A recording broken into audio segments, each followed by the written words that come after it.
Good morning, people. Good morning. This is Spirit Journey, and it is raining outside. Look at that, boy. It's real foggy, real like misty, I meant to say. Yeah, I got up not too long ago, within the hour. Yeah, I kept waking up actually throughout the night. I'm going to be talking about several things today. I hope I can all wrap them up together. I'm going to talk about my morning vision that I had. And many of you who've been following my channel, the vision, I'm sorry, my mic keeps moving. I have to keep it steady. Okay, let me do it like that. Okay. Um, yeah, I want to talk about the vision that I had. And I want to talk about um, Hollywood and Princess Diana, or Princess Di, the late princess of Wales, and just something that I started noticing, and I think it's very important these days. Yes, today is June 9. Boy, it's going fast, right? June 9th, 2022, and the time is now 6:02 in the morning. Yes. Um, yeah, so sunrise probably was around uh, 5 5:23 this morning. So it's well into sunrise. Yeah, I was very sleepy and everything. Did massive cleaning yesterday in my living room. It needed it really bad, really badly. So yeah, sometimes we have to declutter, dust, declutter, X, Y, and Z, because it's a state of where your mind is. And these days we have to be of clear mind to try to understand the signs of the time. Yes, people, I'm sure it's not just me, so I'm trying to get my hands in the right position. Yeah, we have to be on top of things these days to understand the signs of the time. So, let me begin. Um, Upon awakening, um, yeah, I kept my eyes closed. Yeah, I was playing a video actually. I was playing a video throughout the night. I would fall asleep and wake up and put it back on again. Yeah, it's bad. And I had my earphones on. I haven't done that in wow. I don't think I've ever have I ever done that before. Had the earplugs on. Yeah, I did. Um, I think it's sensory overload. But yes, that's what I did. And I was watching the movie The Tourist. The Tourist has the movie, has the actor Johnny Depp, and he plays alongside Angelina Jolie. The movie came out in 2010. Yes, I was still a student at that time. I actually don't remember the movie coming out. I don't recollect that movie. But the movie was presented to me over YouTube. YouTube does play like movies for free. They have selected movies, and you can watch it for free actually. It is also for sale too on uh, other what do you call it, websites or whatever you call it. Uh, so that could have influenced what I saw in the vision. So yes, my device was on, and I was playing it throughout the night. So, but when I awakened, I fell asleep and then I woke up, and I kept my eyes closed because I wanted to try to facilitate a vision. Yeah, when you get very relaxed, keep your eyelids closed. I'm getting better at it actually. Then I could actually start to see something via my third eye. And what I saw a person, I think just like like the from from the shoulders up, person that kind of looked like him. I'm not sure if it's, but it looked like him, and he had shoulder length hair too, and what else? It was kind of like had curls to it, and I noticed he had a device in his hand, a black device about maybe 6-7 inches long, about uh, 2 inches wide. And what it looked like, there's this device. It's a digital recorder, and I have a digital recorder, um, a professional mode one, and it looked something like that. In the middle, it was black in color, and plastic, the outer shell of it was like a black plastic. And I noticed in the middle, it seemed tapered or like connected in the middle. Yeah, it was tapered, thinner in the middle, and it looked like it was two pieces that somehow were joined together, but it had like a gap in between. And he's holding it with his both hands, just holding the ends of it, and he's looking straight at me. In the vision, he had like a serious, mysterious look. And when I try to focus on the object in his hand, that's when this phenomena happens. This I call it an energy light, like a spiky kind of, it was um, kind of narrow, um, not too narrow, but it was rough edges, and um, the color, I call it an energy color, energy, a light, like glowy, whitish yellow. It's really hard to tell the color. I just call it that energy light, and it kind of changes shape. So when I looked on the object, that light appeared, and then I couldn't see it anymore. It seems like, with me, when I'm seeing a vision and when I want to focus in on a particular thing, that light thing appears, and it could grow and cover what I was trying to focus on.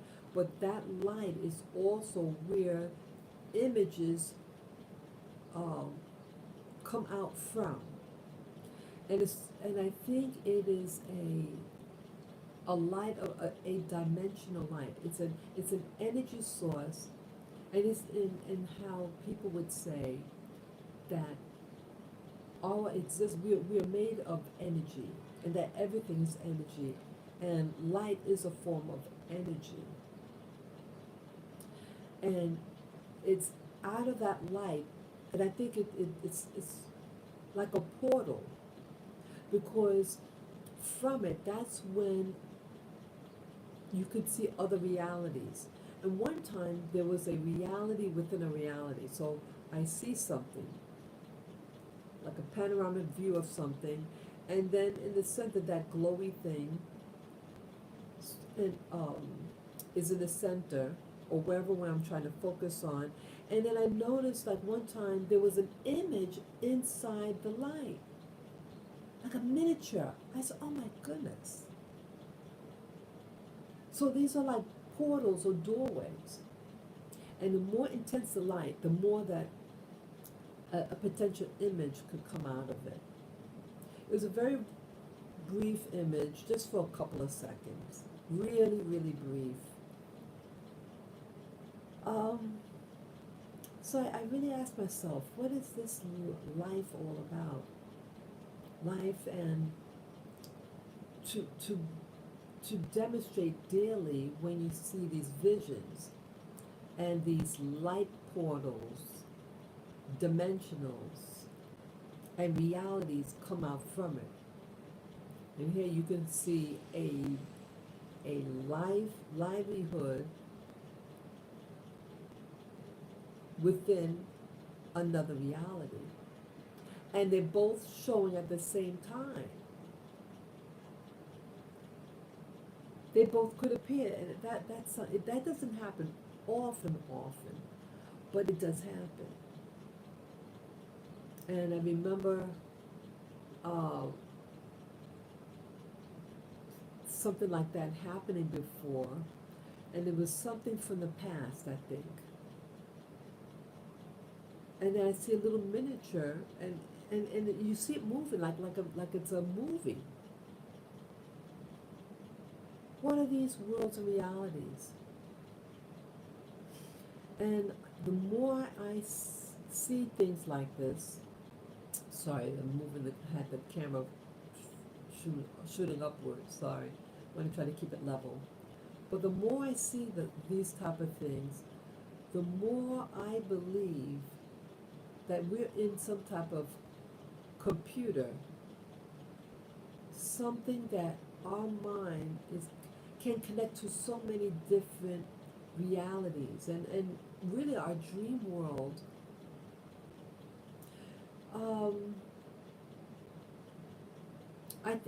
The dream world, I think, is complicated. Some of my dreams, I think, are messages for me. Something from it's symbolism, and it's really to give me a message without being too direct, you know. Other times, I think they could be people or beings that are able to tap onto your energy wave, your mind, and tap on and be a part of your show. That can happen. I believe that has happened. And you might be like you're asleep, but you're aware. And it just has a low energy feel to it. I think of it like a virus. That you have a virus, parasite type of thing that could tap into our energy frequency, our mind, what the mind is, and invade and make you experience certain things in the dream state. And then other things could be just dream, just like regular dreams. And you just experiencing things. But some dreams also, deep dreams, let's see, I used to have dreams when you're, let's say, flying or falling. I used to have a lot of dreams like that when I was very young, a teenager, something like that. That used to be quite frequent, dreaming that you're flying or falling. I don't have it as much, but I noticed as time moved on, that I started getting a little better at the flying, that I wasn't as nervous anymore, and I got better at it. what else? And some things I think um, that it's not really a dream, but you're actually there.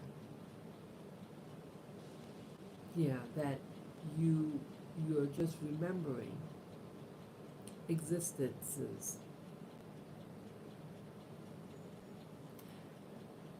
And I'm wondering whether some dreams are what you call parallel worlds. Yeah, one time I had a dream about where I used to live. And I saw that who's going to be the new people who are going to buy the property. And it was mixing with symbolism, I think. And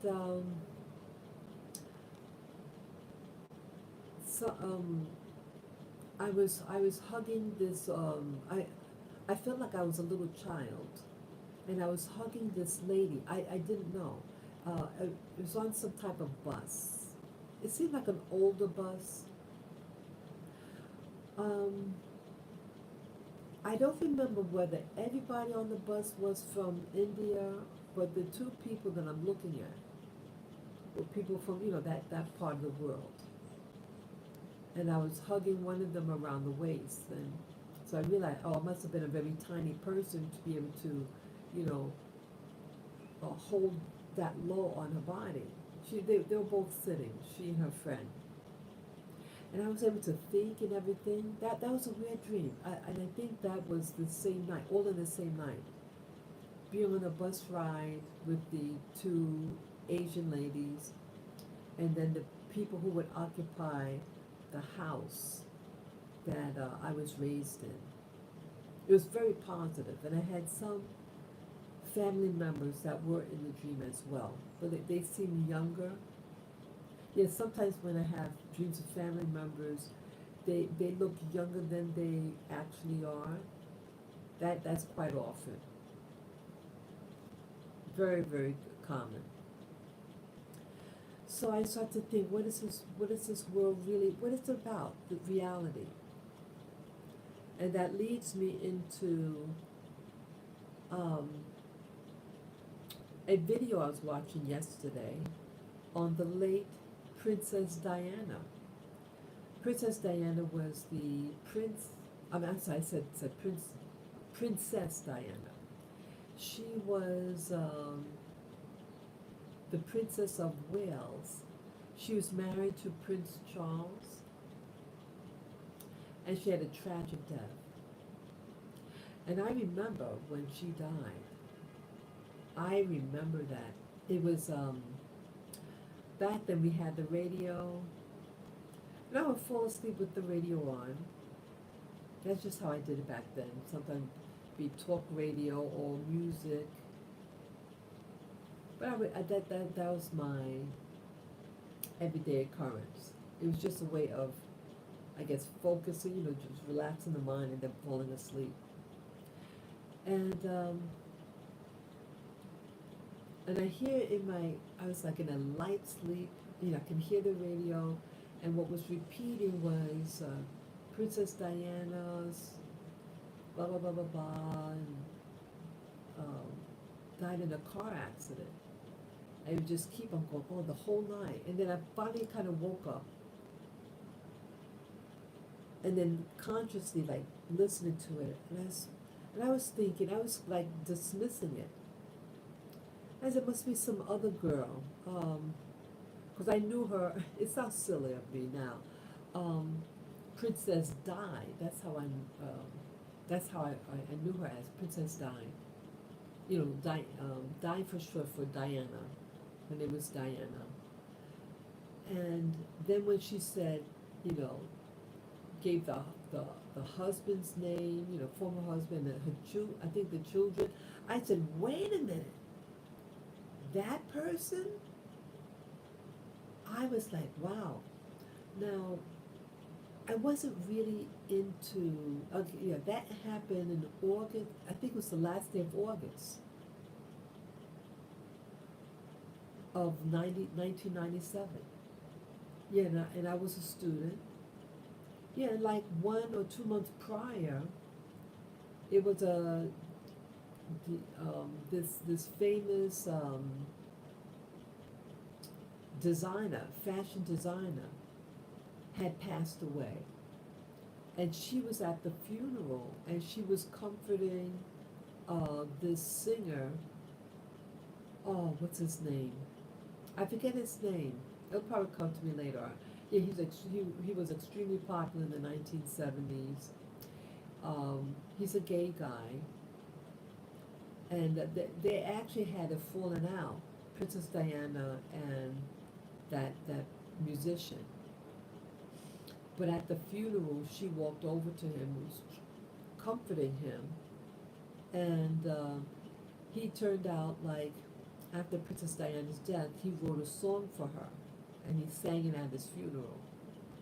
So I think he felt guilty, but he appreciated that even though they had a falling out, she came to him to comfort him. Yeah, so it's really something. Here, just 1 or 2 months prior, she's comforting you at a funeral, and then it's her funeral. So the movie, not the movie, it was a documentary about her, and it showed all the different footage. Yeah, she got married, I think, in 1981. Yeah, I was just starting out in the world. Princess Diana, her birth is in April. She was born in 61, and I was born in December of 62. So she's over actually a year and a half older than me. Yeah, yeah, about a year and 8 months older than me. And I really didn't. I mean, back in those days, 1980, 81, the media was very. Everything had to do with the royal family of Britain through Princess Diana. Everything. There were magazines. I think she was the most photographed woman on a cover, and she was on People magazine. She was the most photographed. She made the most covers on People magazine. Yeah. Um, and back then, yeah. So I had it. So I was like 18 years old. Yeah, I was 18 by this time, and she was 20. She was 20 years of age. And I didn't. I want to be honest. I didn't follow. I mean, you couldn't help but see it on your television. Yeah, the where I lived was a lot of television, and the commercial. I mean, the intermission of the news or shows kept on showing them, and the cameras and everything. And so I didn't appreciate it, to be honest. But when she passed away, when I got news, on the radio, and I said an understatement of the year. I said to myself, and I had a television, I had my own place back then, and yeah, and I was a student in cooking school,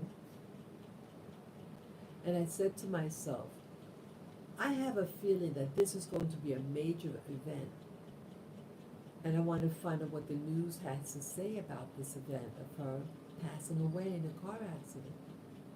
So I needed to get an antenna for my TV, because I really wasn't into TV. I did buy one, but I wasn't really into watching it, and I did not have cable at one point.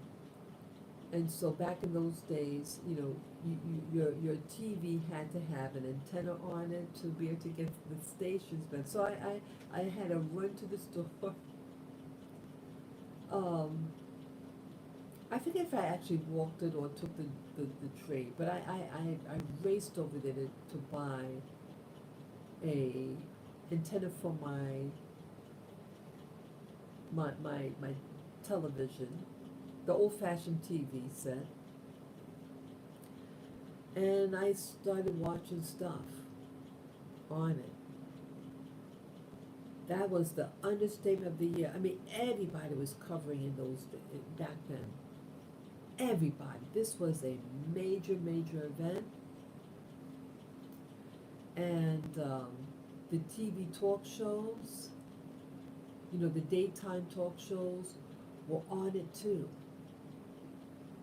Yeah, everything was on the same. It was a major event, and I started to get depressed actually. I think my guilt of, because I didn't really follow the royal family, I was irritated by the media coverage, in general, and probably a little jealousy too. Yeah, I'm being honest. But I felt guilty. I had extreme guilt and sadness that followed once I saw, once when I turned on the TV and started watching what happened. And yeah, you see the ambulance, and you really wonder what's, it hit me. And then there was a funeral, and I knew I wanted to I had to get up early that morning. I think it was 2 o'clock, 2 or 4 o'clock in the morning, because Britain is 7 hours ahead. And so, yes, I got up. I said, I'm going to watch this funeral. And I remember it. I remember um, it was eerily quiet. And I remember hearing birds singing in the background, chirping. And the steps of the horses, walking, and the sound of the hoofs hitting the ground. It was sad. This person was so popular. Okay, this is 97. So for a period of about 17 years, from 1980 or 81 to 97. So that's roughly 16, 17 years, depending, if it was 80 or 81 when she really got popular. Because first she was dating him, and then everything else in between. And I actually got depressed. I was depressed, I forget for how long, but it was like a shadow over me. Shadow. I think, see, I'm very sensitive, and I think I felt guilt. I think I had guilt because I didn't want it, I didn't like it with the paparazzi thing and all that, and yeah, I probably was jealous. I didn't like it. I didn't. And I felt, um, dealing with racism in the 1990s.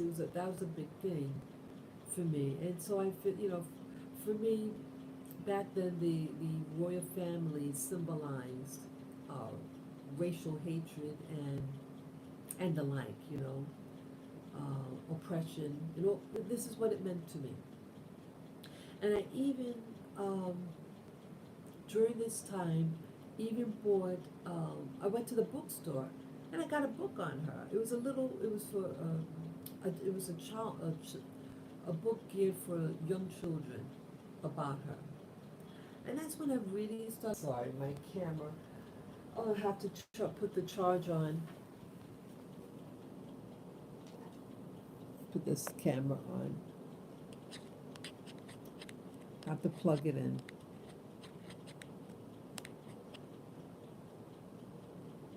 Hope I did it right. Yeah. I'm trying to find the hole in this thing. Okay, I see it. Come on.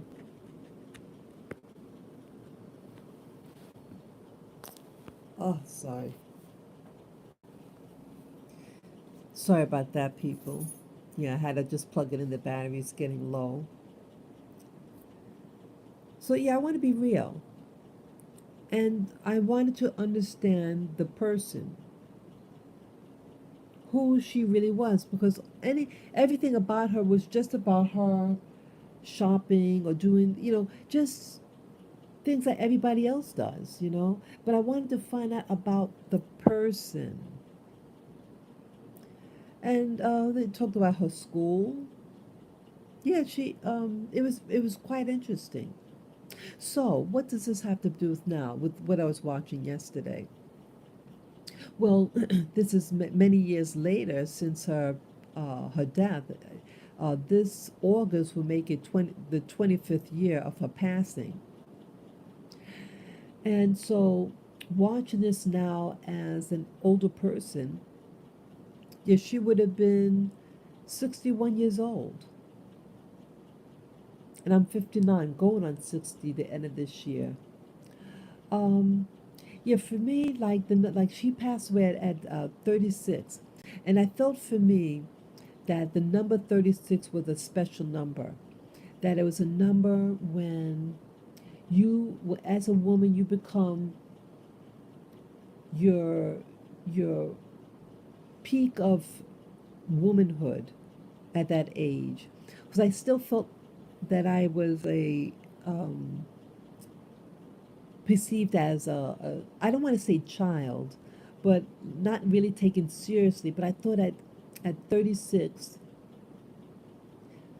that you just physically look even more. You're at your peak of your fullness of being a woman. That you're taken seriously. And I remember I couldn't wait to turn 36 years old. Yeah, 35 to 36. But I still felt small, and I wanted to feel like it's hard to say. I mean, I'm a woman, but I want to feel like really be treated as a woman rather than a child, taken seriously. I didn't feel I was being taken seriously in life, and I was always hoping to be older. Isn't that something?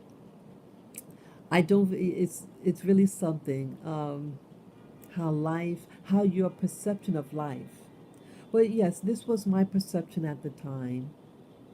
Now it's like, boy, you want to look younger. You want to feel younger. Yeah, you want to start feeling younger. I mean, I was working, yes, cleaning up my place. I'm in pain.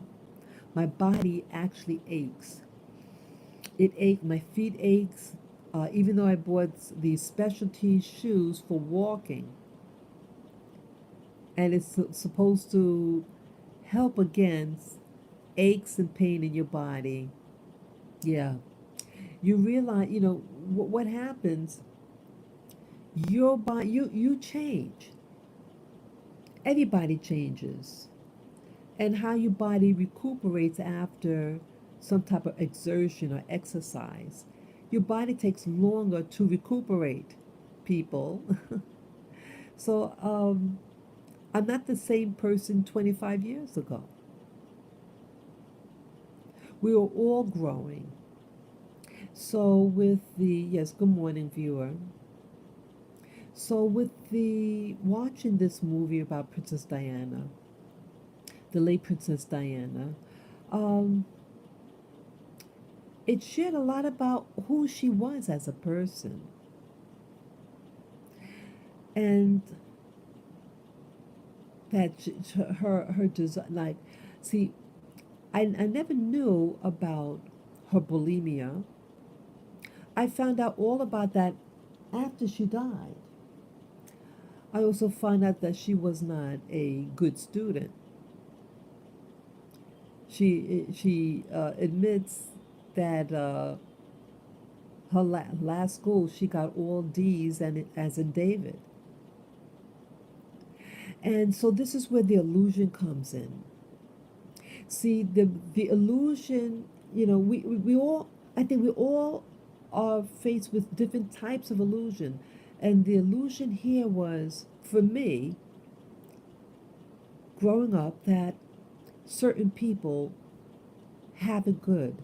Certain people that they lived without struggle. And I always thought that people, such as, people from Britain or white people in general in America, didn't have any worries or pains or concerns about anything, and that the only people who were really paining and having difficulty were black people, and that my existence was based on what was being done to me as a black woman. But how wrong I was. That pain, that I believe our lives. See, we all have a life or a script that we follow, but it's like a script that is not, you're not aware of it, but it's like we come into this existence, this consciousness, and we're playing a part. That's how I see it now. We're all playing a part, and some of our lives are filled with drama. But it was an eye opener because the documentary about her life was so telling. It shared. I mean, she did an interview. I shouldn't say interview. She wanted to overcome. Yeah, like she had some insecurities that were based on things that happened in childhood, and in her case, her parents divorced. I think she was the age of 6, and then the father remarried. I think when she was 14 or something like that, and it devastated her. And certain family members used to call her stupid, that she was slow. And it's like, wow. See, the illusion that I had was that her life was picture perfect and that these people have perfect manners. They had perfect manners. That's what the lie was. They were very brutal. The people in her circle. You had family members or relatives of her in her circle, and she also had she had a nickname. Also, I forget the nickname, but it was different, boy. Yeah, let me lift this up. Sorry. Yeah, she had a nickname even, and so in her world was what she had to face. In her world, she was targeted with insults. People in her circle calling her stupid, and it affected her in school. I guess a high school equivalent. And she admits, oh yeah, I remember what I was going to say. Yeah, she was being groomed. I mean, not groomed. She wanted to overcome her shyness because the things that she was called growing up, and her marriage was on the rocks. Um, she wanted to learn. She wanted to get her voice. She wanted to develop her voice to communicate because remember she did speeches. So she got a speech coach. The speech coach used to be an actor, and then now they just focus on being a speech coach. Teach people how to talk. And that's what she did. She had speech lessons. And what they did in the speech lessons, the guy got an inexpensive video camera and just had her, hey, just talking to the camera and just, tell me what life was like and about such and such. Just ask questions. Or what was your early childhood like? What Just to get a feel of. He want the exercise was for her to tap into her feelings. That's what it was about. The assignment was to tap into her feelings and then to be able to express it, verbalize through her feelings, to be, I guess, more convincing, to speak with conviction and everything. And so the assignment, the exercise, I should say, because again, she's doing it in front of him, um, expressing herself, telling him certain very personal things, very personal. And that's where she shared about what she was called growing up. And but see, no one knows. The only people who know this are the people in her inner circle, her relative, her parents, her siblings, things like that. But in the world, to everybody else, she's a very tall, attractive woman, and and she speaks very well. Well, again, that's part of the illusion of like what is considered speaking well. Well, for her, she in her community that she's from, they all speak like how she talks, basically. And it's not that she was like the misconception, like in the U.S., they they they have these British movies, like Masterpiece Theater. I think it's a British program, and so you think, or at least you're led to believe that if you speak the way they do, that you're highly educated, you're highly intelligent, you're going places, this and that. Well, this is her background. She only speaks the way the people in her community speak. And she admitted her grades were, they just passed her. So I got the impression they just gave her a passing grade, but not that she actually even really passed. But she was good in swimming. She liked swimming. So why share this? Was that in my mind during these times, because I was a young adult at this time, 1980, and I was just starting out myself, and I had a lot of insecurities and a lot of programming. Yeah, television's a program. And television was teaching me that I wasn't good enough. And then the whammo that, see, my speech pattern isn't the same with some American blacks, what they call Ebonics. I don't speak in Ebonics. I speak the way my parents speak. And it has nothing really to do with anything. If you raised in an environment and people speak a certain way, that is what you're going to speak. But if, let's say, people of that community are associated with money, or let's say they're associated with poverty, and that is the illusion. The illusion is the association of a speech pattern um, of a community, which might be considered good or bad. But people are people. That's what I want to get at. People are people. And she had to deal with her own skeletons in the closet. But here I'm thinking, in my world, my closed world,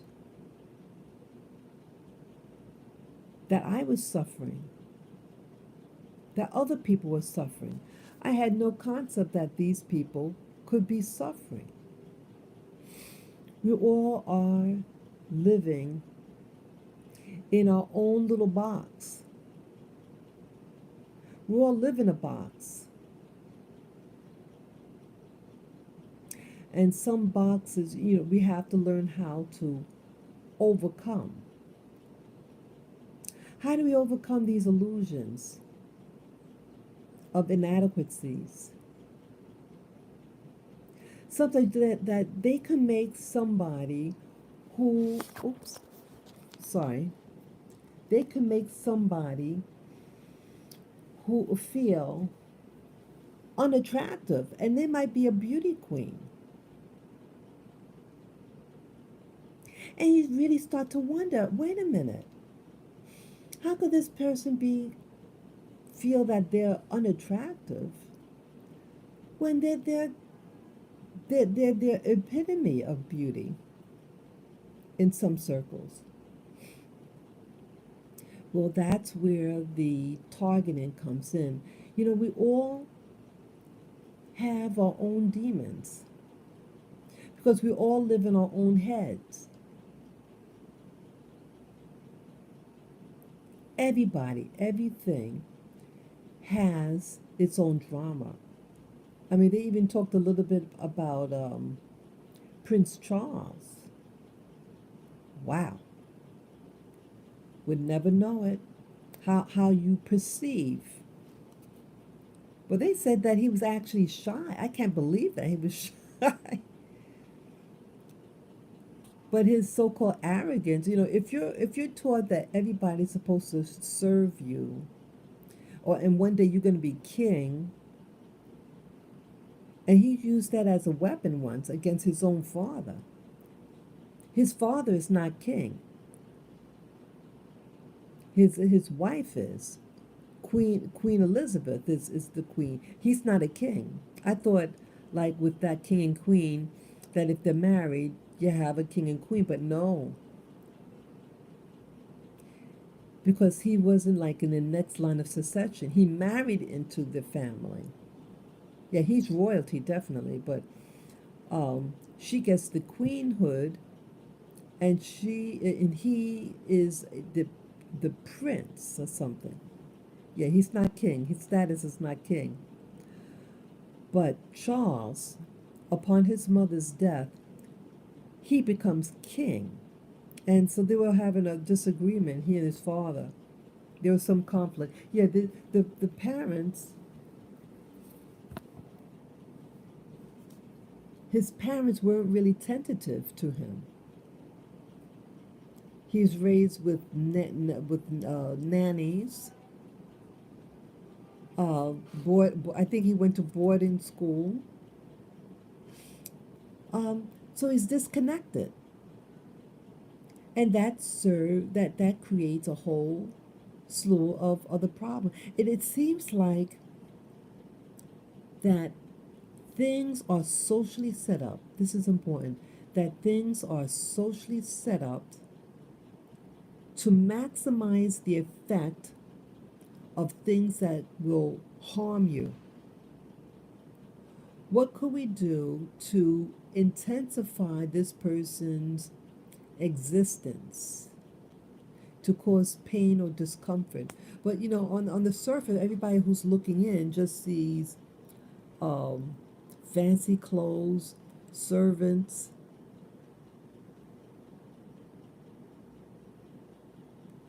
and we're just seduced by the physical environment that they live on. But within that environment, it is just another cesspool that they have to live through. Your environment is the whole collective, and their power struggles. People are vying for power. People are jealous of one another. And then there was this other movie, a documentary, with what was that? What's this? Prince Harry, and Meghan Markle. and in their lives. And people are perceiving, I mean, people are creating realities about them. Are the realities true? And oh, I remember, she was invited. You know, when it got out that they were dating, they did invite her to some function that had his friends and things like that, and they were horrible people. See, one thing being in Hollywood, you know, she's with her peers in Hollywood and in her country, but here she was a mixed race lady, an American, and an actress, and not of aristocracy. But she had her own money. She lived comfortably, and the name calling, and they were try to be clever about it. So to live in an environment like that, to be in an environment like that, how many of you would want to be in an environment with these catty women who are jealous because they're not dating him? Or maybe because of race. Or they made fun of her hair. You know, you have these things. And then I started thinking. I said, look at this. It never stops. You could be married to a king or queen. You could be the future head of a country. You could be married into a family of wealth, prestige. But in each occurrence, there is associated with this pain in some form, anguish. No one likes to feel inadequate. No one wants to feel inferior. And I was wondering, why is this going on? And that's when I started thinking, you know, each one of us is like, it's done by design. And I think this is where the what do you call the reptilians come in. I start to believe when I watch these things, these shows, these documentaries, and examine my life or other people's lives, that each one of us, it's like we're living in our own TV drama. And it's designed to cause, for some, the most pain, uh, to draw out energy. I believe that you heard of the word viruses or parasites, and yeah, and remember I made mention about when sometimes when dreaming, that certain low frequency beings could attach, somehow tap into your energy field. Your mind, we're like computers. Just like a computer could be hacked. Well, when we dream, when we sleep, we can be hacked. And you have low energy things could tap onto us to upset us.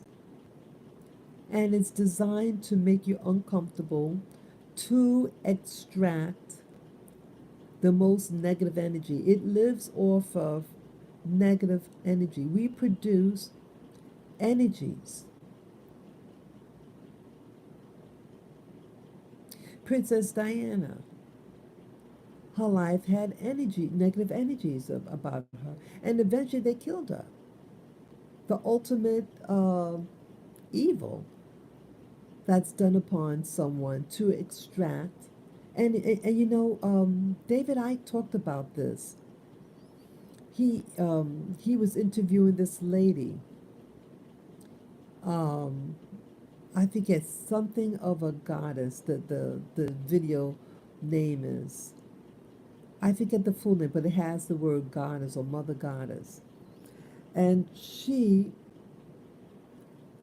knew about, um, what do you call it? Like she was being mind controlled, this lady, and they used her basically as a sex slave.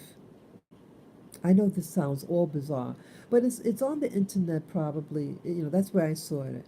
So Davy Ike is interviewing. Oh, what's her name? Something Arizona Wilder. Yeah, Arizona Wilder. I think the name that I mean that's not her real name, but that's the name that they use for her. And she talked about the royal family and that these people would turn into these reptilians. I know this sounds so bizarre. It sounds bizarre, but this is her testimony about these things, these occurrences that they like the movie. Remember the movie that came out in the 1980s? They Live. The movie They Live really talks about this. I mean, it's implying the same thing. They made the creatures look different, but the concept was that you have people that live amongst us who could look like us, but they are not us. And they're designed to control, dominate the world you live in, and it's really just to actually control each human being. And that they could, we call shapeshift, and that they want to get your energy, and so they get involved with a partner, a sexual partner, to tap onto your energy. And when this exchange of energy occurs, they often shapeshift into their real shape, and they show that they are reptilians. And that movie that came out in the 1980s, the movie They Live, talks about that. In the early in the early 80s, and David Icke came out in the 1990s. I don't remember what year he did the interview with Arizona Wilder, but it came after the movie They Live, and in essence, it's really talking about the same thing. So you have this physical dimension that beings want to dominate, and I think they are responsible for a lot of your unnecessary pain and suffering. That they rely, on sabotaging people's lives, whether you're high up on the social ladder or the very low. There are different realities, people. And remember, I also talked about these reptilians in a vision I had. I think that vision was maybe 2 months ago. It could have been, it could have been around April of this year, April 2022. And in the vision, the morning vision that I had, because again, when I wake up from sleeping or dreaming, I keep my eyes closed and as if looking through my eyelids and just relaxing the mind, oftentimes a vision will occur. And in this one, now I generally just go with the flow. I don't say, oh, okay, I want to see about such and such. No, I just, whatever what comes up. And this time I saw about six individuals. All of them look male, and they were wearing uh, a hooded robe. All of the robes except one was like a dark color. It could have been black or something like that. But the one to the far left, my far left, was wearing red. And then I see its face, and it was a reptile. I kid you not. I don't I don't do drugs. I don't do any. I don't drink alcohol. I don't do drugs.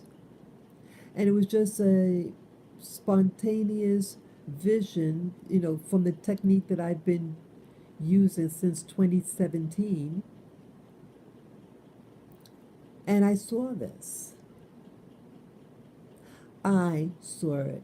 And they were looking at something. I presume they were looking into another room. Like it was an open, like a an entry into a large, what I perceived to be a very large room, because it was a large, very wide entry way that could fit 6 people, from shoulder to shoulder. And I'm seeing this. It just lasted a couple of seconds. But yeah, you have to ask yourself, what is this? And about dreams. So again, we have this 3D world, but what if you have a hierarchy of control? The 3D world that we live in and work in, all that, and then the dream world. People dream. What is this other reality?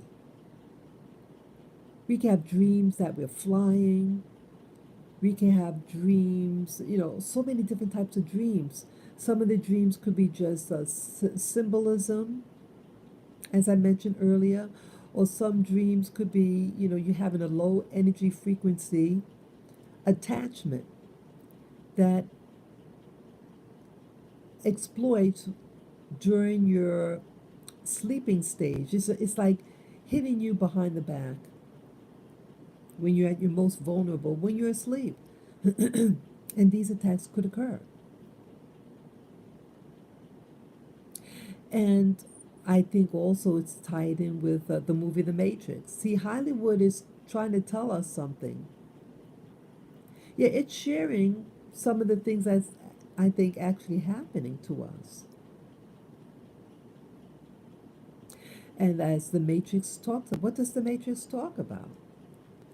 The movie The Matrix, the first one. Well, they were actually in an assimilation, a computer generated assimilation.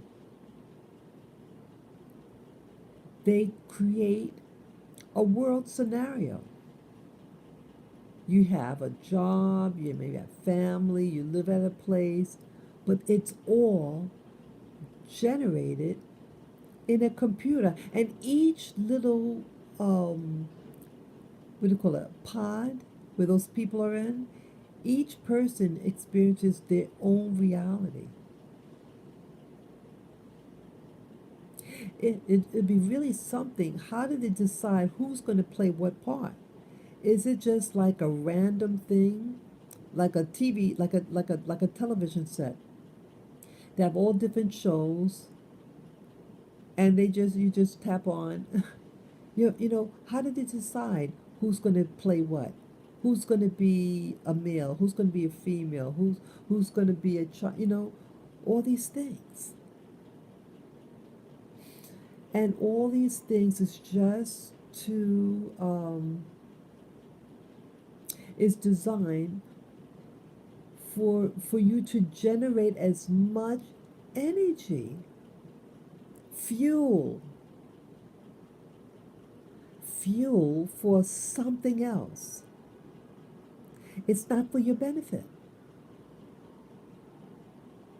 Look at now, like I live in New York City. And they could really make this city a fantastic place to live in. They stopped cleaning New York City, so you see filth all over.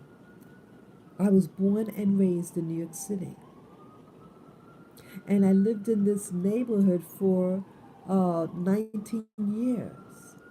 And then I lived in this other neighborhood for a while, but this one continually for 19 years. And it was not like this of the garbage. So, what happens when you don't pick up garbage? Well, we have rats here. Rats. I'm not over exaggerating, people. There was a swarm. I mean, I'm not going to say more about it. I think I made my point. But they're here. We had what was that now? Oh, we call the Black Lives Matter organization, and then they were going around.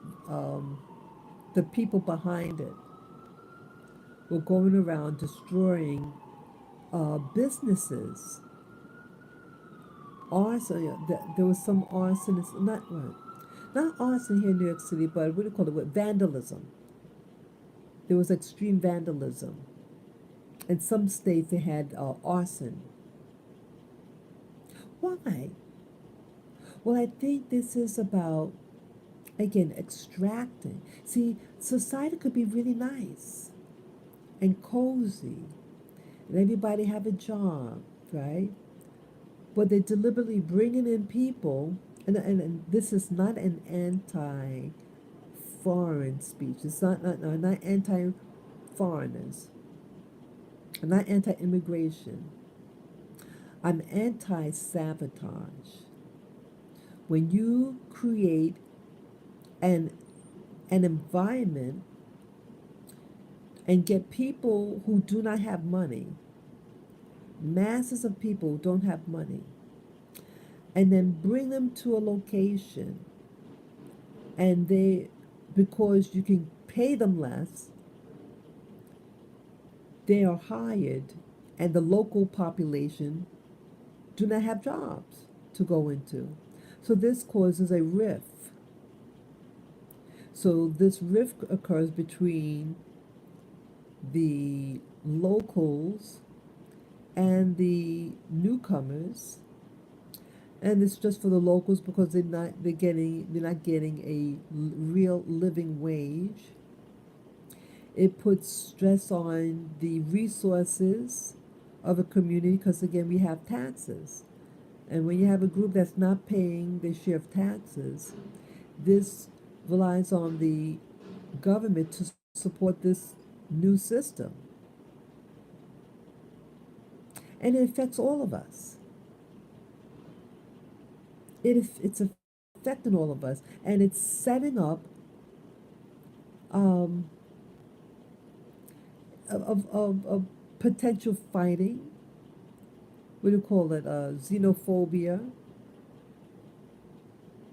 Uh, Neighborhoods could clash, and it's being done deliberately. Or let's say when we had to get the jab in the arm, what did that create? You're going to tell somebody, let's say they have allergies, you're going to force them to get something in their body. Your body is your rights, it's yours. And they want you to take something that's not even really tested and something that will cure itself. There's no cure for the common cold. It is what it is. What you need is your defense system to be strengthened so you can maybe push, organic foods on people, supplements, herbs that could be used to build up your immunity to fight off the pathogens. But no, they put in something to alter your immunity. So again, it's deliberately causing harm to a system, harm to a society. But why? Well, that's where these realities come in. See, they can make it a perfect world. They can make it beautiful. But they choose not to because the aim is to cause damage to that society, damage to those individuals. There was no reason for, as I mentioned about Princess Diana, the late Princess Diana, Princess of Wales, who's married to Prince Charles. There was no reason for them to call her stupid, to call her bad names as a child. All these drama. Parents got divorced and the father remarries a real witch. Someone was awful to them. But they happen. Why do they happen? And that's what came to my mind as I was watching these programs yesterday on the royal family. None of the royal family's lives are perfect. I mean, even like Prince Albert of Monaco. Rumors are going about they might be getting a divorce. She allegedly is recuperating from something. I think exhaustion or something like that.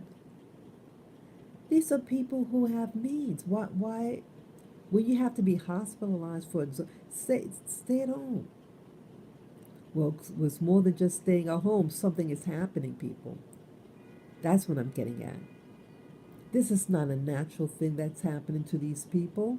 These are attacks. You could be married to someone. You ever meet someone and they seem really nice and they ask you to marry them,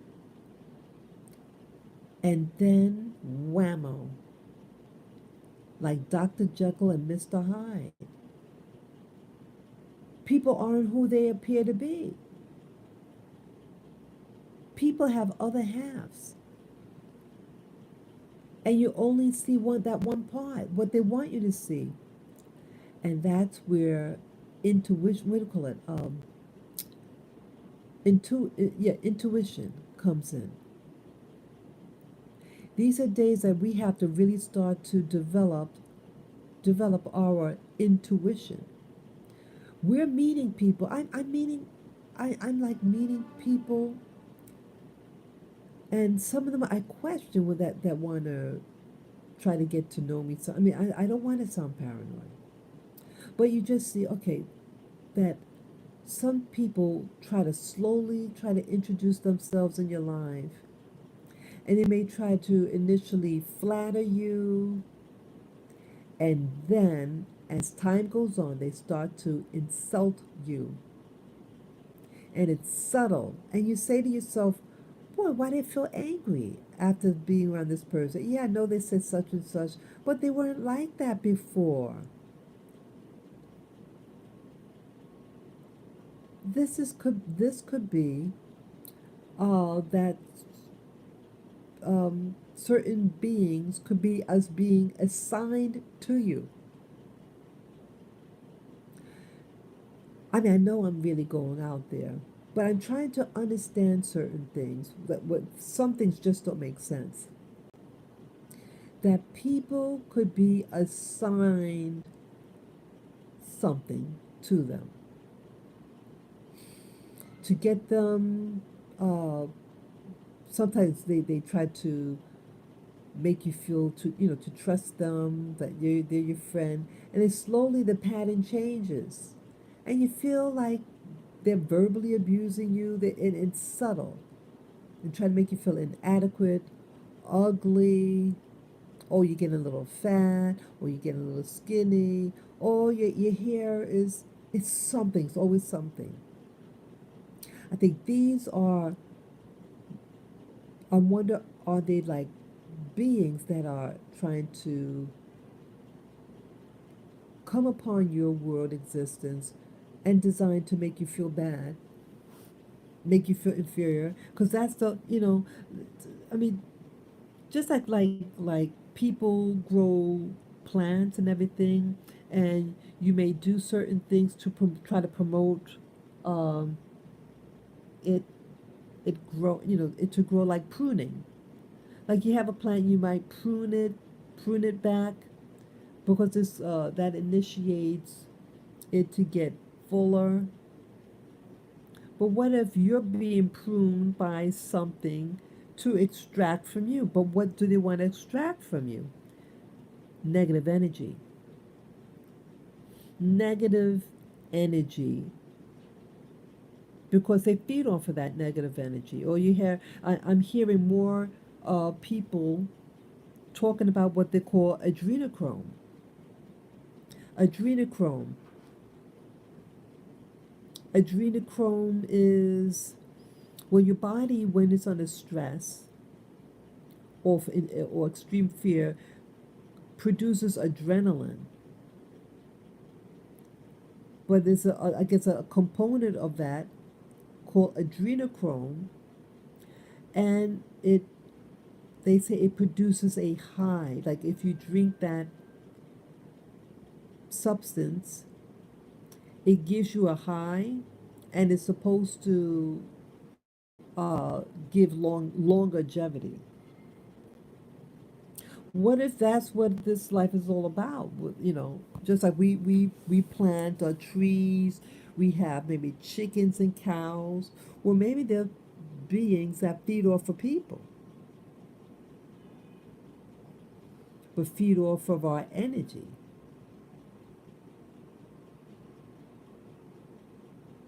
And the system got hijacked. You know, it has to be a reason for all this pain and suffering. You have the very rich who are suffering, and you have the very poor that's suffering too.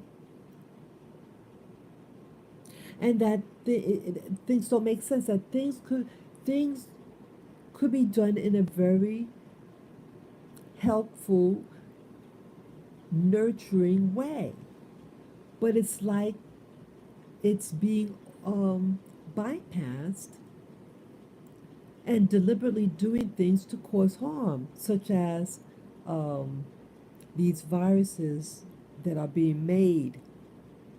These viruses are being made, and it's to cause harm. These aren't natural viruses, in my opinion. That's just an opinion. I'm not a doctor or anything like that, or virologist. But you wonder why the type of things that are being made, why are they being made? Why this death cult? Is the death, you know what? Was popping in my mind? What if the so-called death cults that are out there, these wacky scientists that are there, what if they want to get rid of you, like the Georgia Guidestones talks about that they want to create a world with only 500 million people. So they want to destroy 7.5 billion people. That's how many people, because it's about 8 billion with a boy, 8 billion people on the planet. And they only want 500,000 left. So something like that. They want like 6.5, 7.5 billion people to be gone. But what if they want that because they want to, okay, see if there's this thing called, what that some people believe in, is called reincarnation. Reincarnation. And there is a program that talks about reincarnation. It's called the Far Sight. Far Sight. They are remote viewers. It's a program that have remote viewers on. And they remote viewed about what happens at death.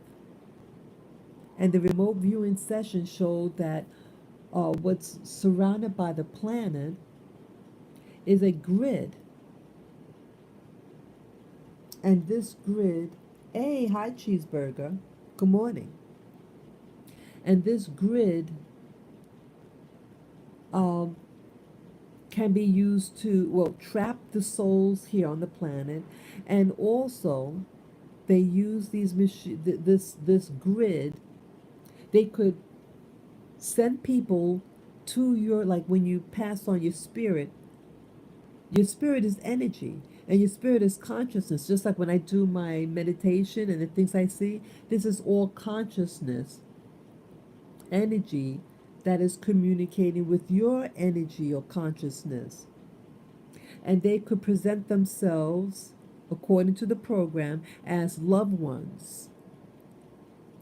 You know, people from your family that crossed over, or your favorite pet, things like that. And they come and visit you, and they say, you know, follow me, and you want to follow them. And then when you do that, follow them, they lead you into a trap, and you get zapped, and you lose all your memory, according to this organization called Far Sight. Like you're seeing far, and your sight, your vision, Far Sight. They have a YouTube channel, and they also have a website.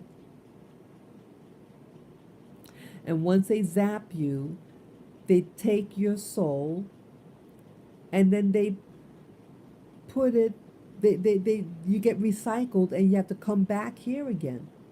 But what if what you're coming back into is just a wheel? And each time you forget what your prior life was, right? So I thought that was really telling. Oh, and oh yeah. So what if people, the fight, what people are trying to do, what the real war is to come back in a more controlling, like you want to get reincarnated into something really important. And maybe this is the type of their warfare. The war is a spiritual warfare, and that the trick is to try to come back because maybe you have a particular assignment to do, and that's where the perpetuation of this reincarnation cycle comes from. I'm wondering. So let's say you want to come in. Let's say you're a powerful spirit. Hey, I want to pop off somebody, and then get reincarnated in their family. Once so and so goes, I can go in there and get reincarnated into another family, an influential family, to get your aim done. I think it's an aim. It's not just I don't think it's just happenstance. Excuse me. It's not just something that's happenstance. It's a plan. It's a warfare. And they're very strategic, and they know the benefits of being in a particular environment, to have come from a particular gene pool. And if they get reincarnated, let's say to the next king of such and such, or the next queen of such and such, they're going to fight for that position. So you kill off all these people, and then the fight for them to come back here on Earth. Or those people who died, they don't want to come back here either. Some people don't want to come back. Nothing makes sense. Why? Because why the pain and suffering? You can easily use money to really be used to heal people. There's a machine. Someone shared a video with me. It's something like a med bed, like a medical bed. They call it med bed. And it looks like a box of light.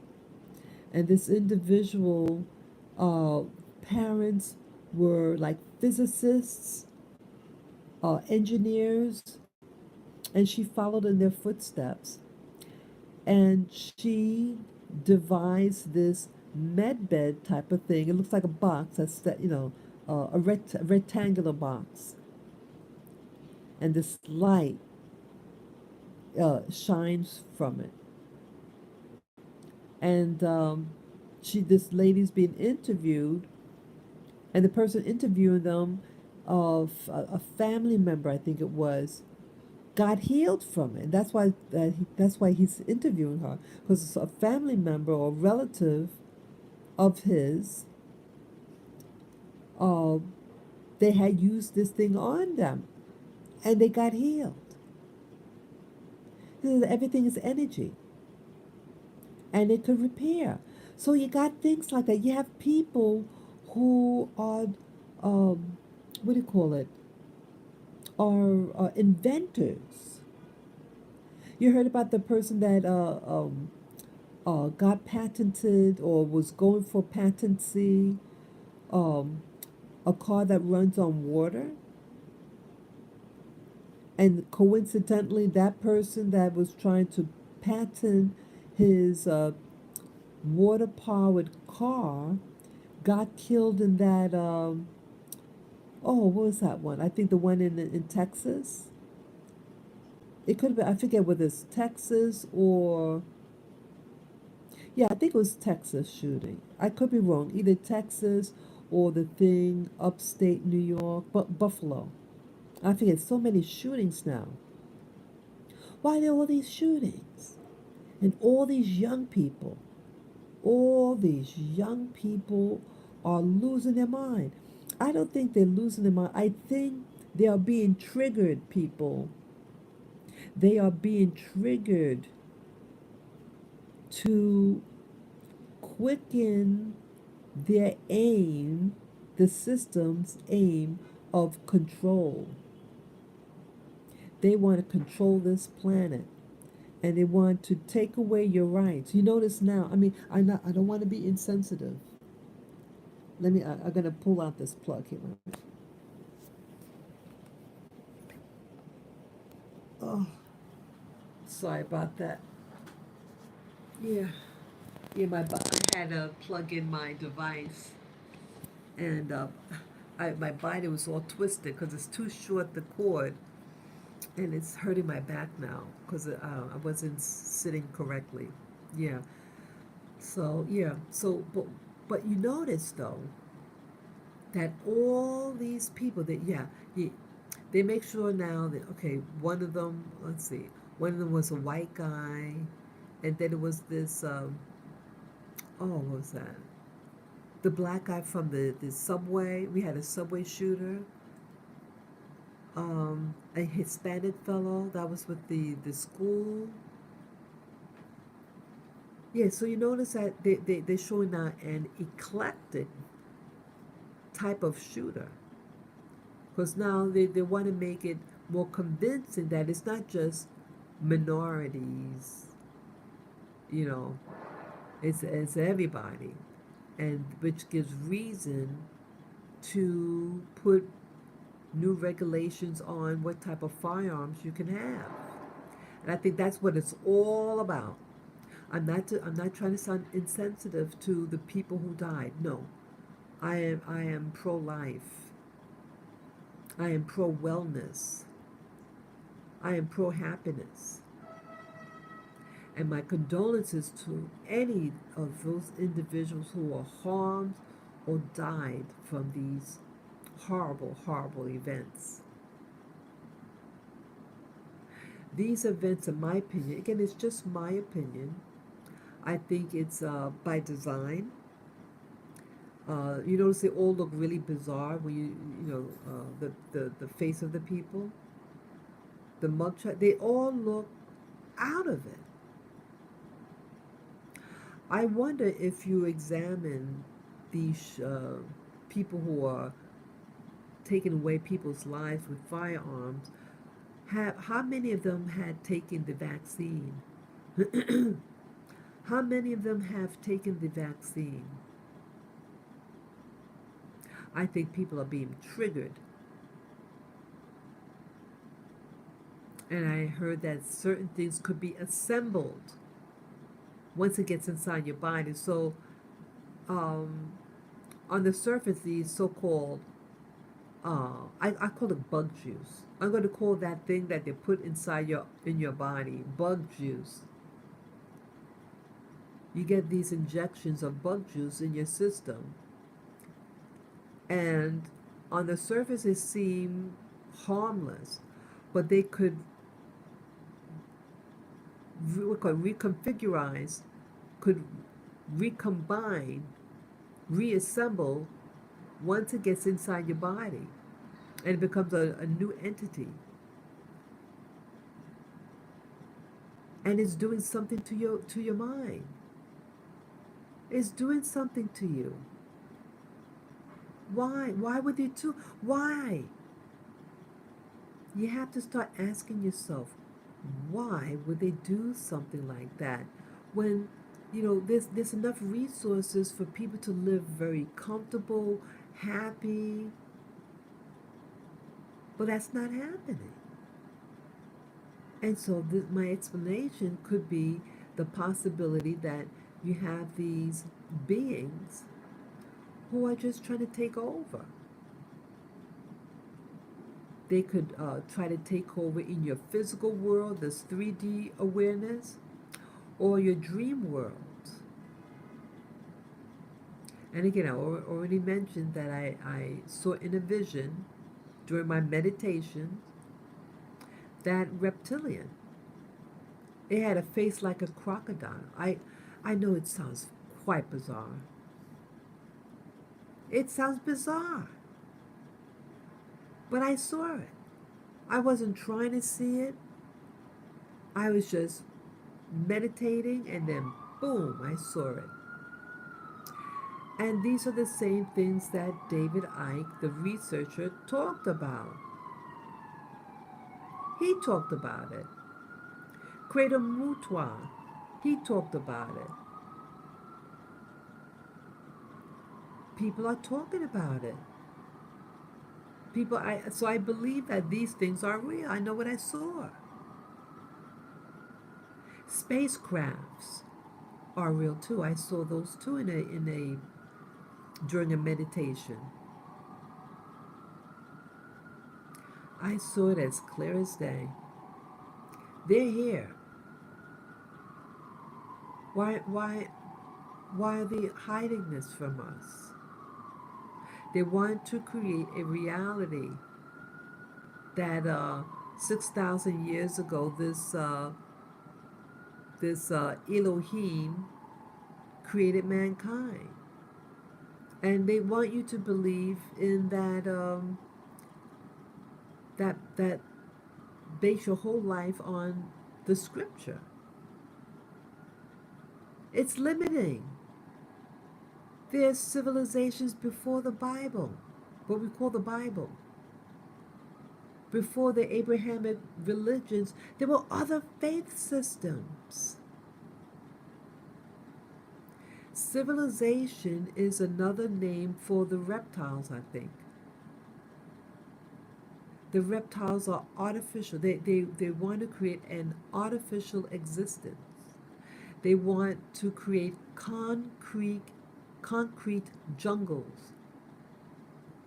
When you have a concrete jungles, the natural rhythm of the frequency of the earth below is prevented because it's now cement. It's like putting plastic wrap over your face. You can't breathe. Look how gray it is out there. It's gray because you have an unnatural environment.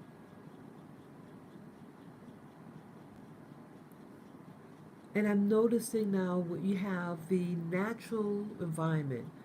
Africa. I don't fully understand the significance of Africa. But Africa is vilified. But you notice also, Africa isn't invaded as much as, let's say, the Americas. It seems like you have people who are getting assignments, like you only have permission to live on certain places on this planet. Africa is hands off to a to a more so than I think other locations. I mean, the North America has been colonized, Europe, all these places. But Africa, you notice, is a mystery to I think most of us. If you're a so-called Westerner, Africa seems to be hands off to the extent of what's being built there, the infrastructure.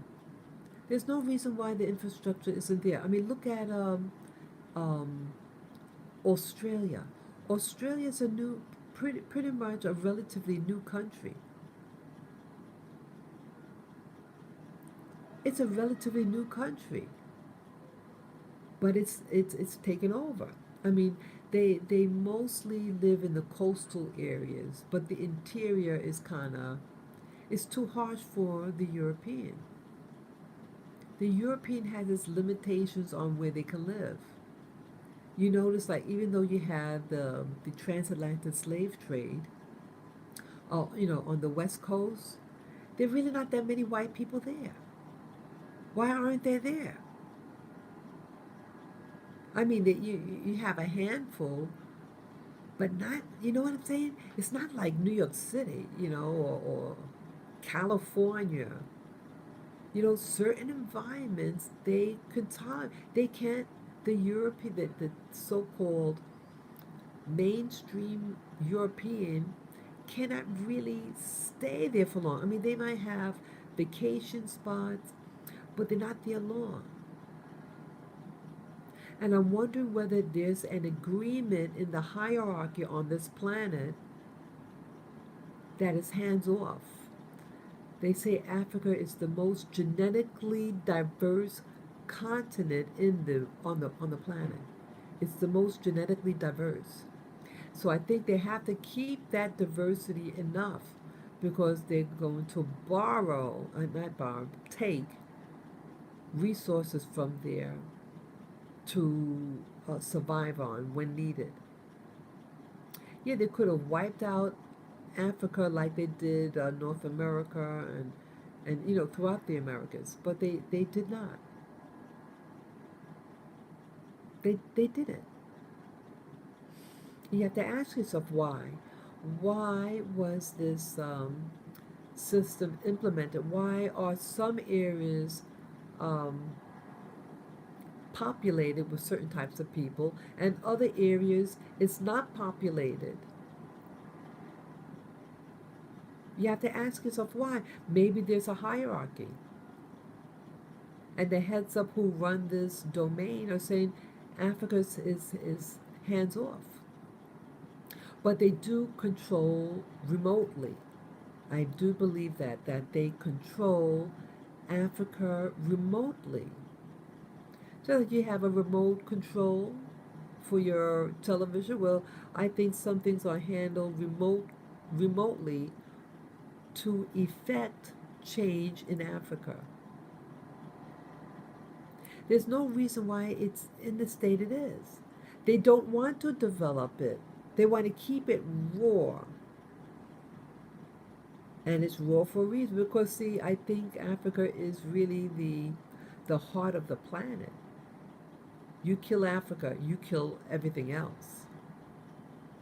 The planet is dependent upon many of the things that are there, whatever what it is. They want you to hate the people who are from there. The people from there are indigenous. These are people who live in harmony with the planet. You think if AIDS existed for that long, was it AIDS and Ebola? If that thing was really a real phenomenon, that whole continent would be gone. That whole continent would be gone of its people. I believe these are new pathogens that are being created and is used to lower the population here to control us more. But they want to keep it, it's like weeding. In their mind, it's like weeding. You have a garden. Well, you don't want, excuse me, in the garden, you don't want to pull out all the weeds. You want to just pull out some of the weeds. So, when necessary, they pull out some of the weeds, and so for whatever reason. And remember that video that I showed you? I think it was last month on the super soldiers. His name is James Casbolt. He was one of two super soldiers. He was being interviewed by, oh, what's her name? Kerry Cassidy of Project Camelot. The actual interview was done in 2013, quite a while ago. It's 2022 now. And the super soldier by the name of James Casbolt, he mentioned that there are things that are going to be happening in Africa and that they want to do the Back to Africa movement. They want to do social engineering. Okay, so all those shootings you see, I think this is part of the social engineering. They want to social engineer an event that will make a lot of blacks who live in the Americas, primarily I think in the U.S., to force to um, yeah, I'm going to say it, to force us to want to move into Africa. And then once they're there, they're going to poison the wells. That is gene specific, or I should say race specific, according to him. And those that don't die with this, poisoned water, that's race specific, that the extraterrestrials will take us and enslave us off planet. This is what he said. And that was said in 2013, but look what happened during this time. Race riots. And the whole concept of now on YouTube, the back to Africa. Yeah, there are a lot of YouTubers that talk about this. And that's partially my concern, that we go there, or I even go there. Hey, I don't want to be targeted genetically. But what they can do to Africa, they can do here. So that's what's confusing me. They want you to go to Africa, but um, they don't have to wait for people to go to Africa. They can get black people right here and tamper our water. So it doesn't make sense. If you want to poison them, you can poison them right here. Please don't do it. Please, I'm just saying. I'm just saying. I'm just saying. Why? There is something magical about Africa. They don't want the masses to go there. They really don't. They really want you to stay ignorant about life there. I had no idea. I mean, I've been to Egypt when I was in the military, but I never seen anywhere else, and how the society, how their countries are set up. I didn't know that some of them looked the way that it did. We all saw those videos in the 1980s and the hungry people there and the pestilence. It was awful. Yeah, this is by design.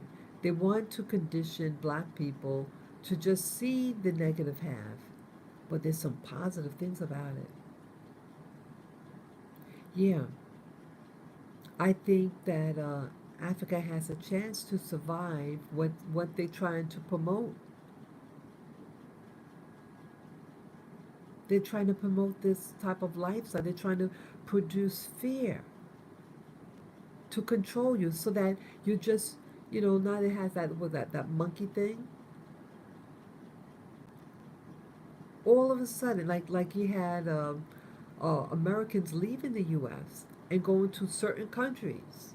And lo and behold, now they have the monkey virus there.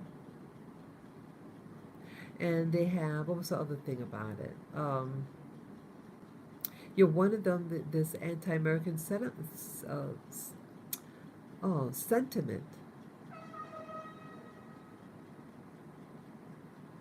And I was thinking about a place like that. So you got all these things. You have also other nations in Africa. They are manipulating country. They're setting up a series of events to destabilize. They do something in a country, and then the people flee into the neighboring country. That's what's being done. So let's say, because now you have that thing in Ukraine. See, everything is interconnected. Everything on this planet is interconnected. So, what it looks like to me, that like you have the thing in Ukraine, and you have the current administration has family members that are associated with Ukraine, and then they were linking. Also, I thought like in Ukraine you had these African students, and allegedly they couldn't leave, and made it into a racial issue. Again, I wasn't there, but don't you think that's weird to present Europe, modern day Europe, that these students couldn't leave on time because they're being held back? It just sounds ridiculous. I never heard of this type of argument before. And then now the spread from that made us sensitized to um, certain things that's occurring now in Africa. Now you have what's that? Mali is saying no to France, and then now something with Senegal being interviewed by Russia. Hello, people. And that if they get too much involved with Russia, what are they going to do? Set up a series of events to destabilize. Now they're triggering Congolese people and forcing them into Rwanda. Why would they do that? That country's been through a lot, but it's also very strong. It seems like the powers at large doesn't want to see that independence that that particular country is experiencing. It's experiencing wealth, prosperity, comfort of living. And then they're going to create this thing that refugees in the thousands will not enter that small little country. It's ridiculous. It is ridiculous. Let me look at some of the comments. I've been focused on, ouch, my hand, um, talking. Let me just, I know some of you wrote things. Okay. Wow. Okay, Cheeseburger says, you're talking about a TV video on YouTube. Okay, I don't know, Bjork. Okay, TV is not like watching a play in real life. Okay. I think it's about time someone bulldozed that monument. Yeah, I think Cheeseburger's talking about the Georgia Guidestones. Definitely. Why would someone put out that crap like that? And then Cheeseburger also says history is already looking at that in current day. The Guidestones gonna make whoever's doing it look really bad.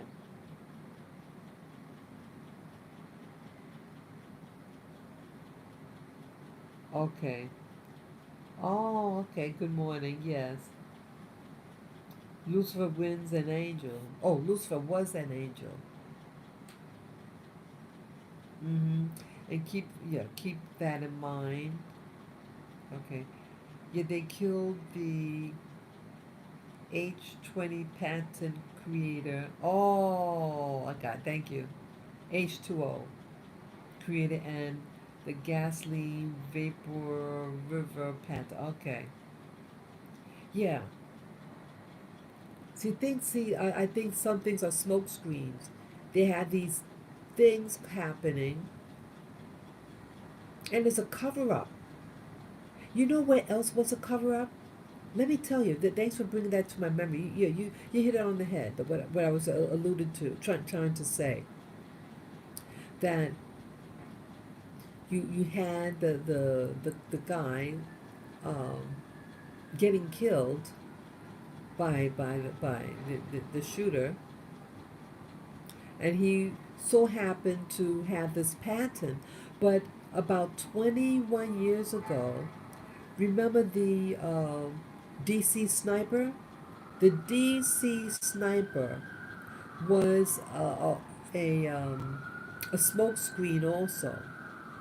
What the real thing was with the smoke screen, he wasn't just a so-called terrorist. He was married to this lady, and I think they divorced, and he wanted revenge on her. And for whatever reason, he got this teenage boy from Jamaica. He knew the mother. Yeah, they were living in the States, this Jamaican family. And the guy asked the mother for the son. And that sounds weird. But either way, that's what happened. And he instructed the boy to go over his ex-wife's place and to shoot her. So he goes to the door, but he doesn't know what the wife looks like. He just assumed the person that opened the door was the wife, but it was the wife's friend. Kills her, and again, he doesn't know that the boy shot the wrong lady, and to cover out that murder, he did the DC sniper shot. And he had the boy go in the trunk of the car and start shooting people at random. Yep, that's what happened. So the Snoop with the oh, you know the word I'm trying to say, the shooter was actually creating a smoke screen to cover up a crime of murder of his wife. So everybody is fixated on what happened on the sniper on the what do you call it, the DC Turnpike. That's what that was about. That's all what it was about. And I think some of these events are a smoke screen, as I call it, just like the DC sniper. An event occurred to cover another event. So you focus on one thing, and you don't hear about what's really, it's a smoke screen. And I think the thing with Johnny Depp, the trial is over now, finally.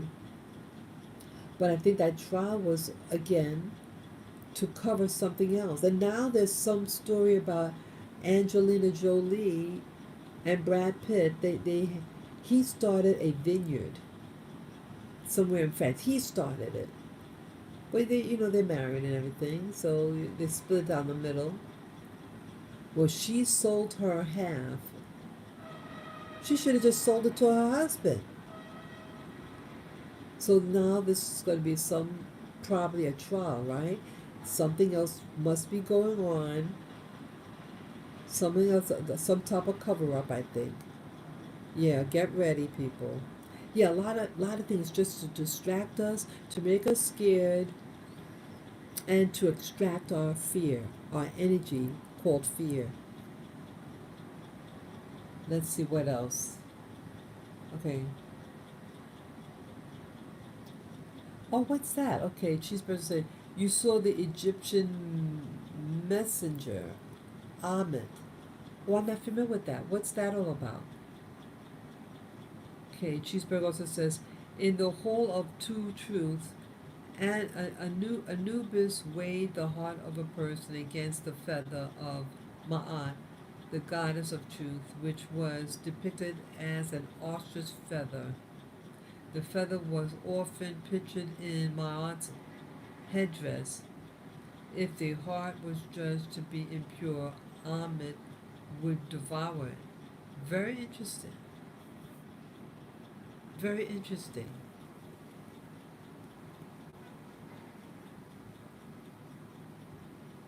Very interesting, yeah. But that maybe that's part of it. Because I think in the ancient Egyptian, they believed in a reincarnation. That's why they preserved the bodies, because they believed that they would come back. But I think that they're going to use the genetics of the people. That's what I think that's what's going to be. They're going to take the genetics, because you can't like reanimate a whole body like that. I doubt that. But you could extract, to put the timer back in. Yeah, you can extract DNA. Oops.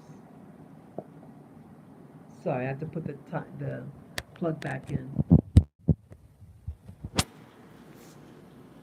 Yeah, you can extract their DNA. Some people even think that that one of the former presidents was a reincarnation of this individual. And I have to admit, the resemblance is something. Like I'm referring to Obama. Yeah, he did look like one of these statues. He did. I don't know whether they're morphing it. Like if in Photoshop, you can take two images and merge them together, so it's a blend of both faces. I don't know whether they did that or the thing actually did look like him. Very, very interesting. Yeah, I don't know. I don't know what happened. Yeah, but these things are we're being distracted. I'm definitely distracted about everything going on. And that's why I had to clean up my apartment yesterday, just to try to put some order in my life. You know, if I decide to stay, I still need order in my life. I still need order. When your mind is settled, when your mind is, everything put in its right place. If you got clutter, you got to declutterize. I have to declutterize. Yeah, I got to. I got to. So, what do you guys? Anybody else? What does everybody else think about what I'm talking about? About this reality? About you could grow up thinking that everybody else has it better than you, but everybody's in their own bubble, having their own existence. And as I mentioned in the very beginning of this live stream, Princess Diana, the late Princess Diana, her life was not a bed of roses. And even she had to deal with criticism, people calling her stupid, she said growing up. And she I think they just gave her a passing grade of a D. Yeah, she admits in school she had all D's and St. David, but she likes swimming. She's a physical person. But that's brainwashing. See, they want, for whatever reason, they wanted to brainwash her. They wanted to really screw her over.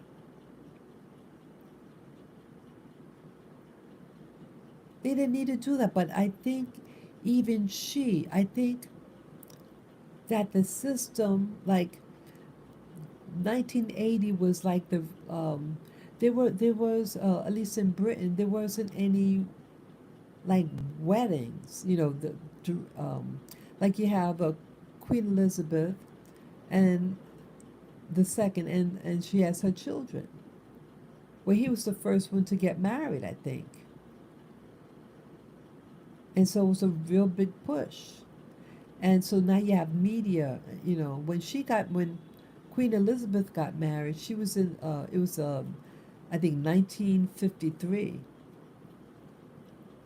Well, many years later, so now you have media, television, and I think it was one of the most widely televised program, that wedding. They said, um,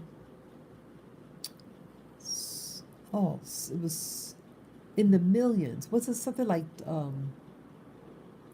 200 something million views? Yeah, it was a lot of people watched it. I think I saw part of it. Yeah. But you have these things that are going, you have this. And so now the power of media, and they targeted Princess Diana from the very beginning. The photographer said, "Oh, can we just take your picture? You holding the kid?" Well, what he did, he had a stand. It looked innocent, but see, the sun was behind her, and she had a very uh, thin dress, and you can see through with the sun. He did that on purpose. How unholy that is to do that to a young teenage girl with babies in her hand. Remember, she was holding those two kids, those two little kids. And to sexualize a woman by having the sun go through her dress and you take a picture of that is really despicable. So I think the media I think presented her as a future extractant, as I call it, a future extractant. What is to extract? Her energy, what her energy produces. And this is what I'm really sensing about this whole mess with her life.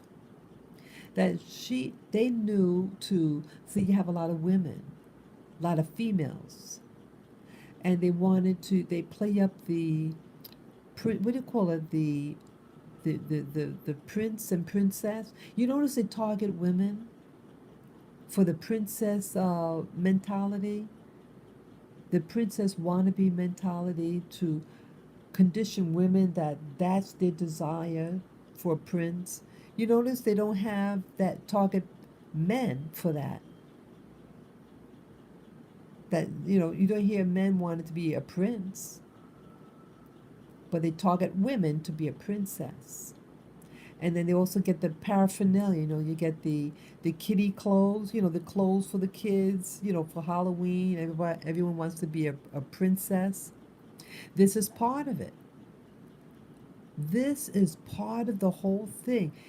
And women in general are more emotional than men. Yeah, men are emotional, but women, and the social construct is aimed against the woman's emotions, and they target her physically against her.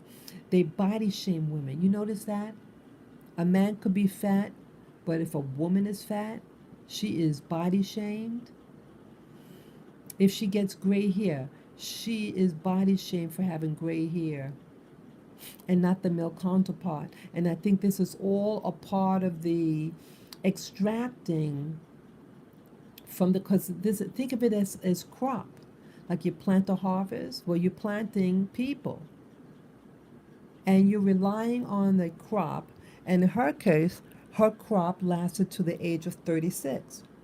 Harvest time for her is 36. Oh, you notice something? I just realized something.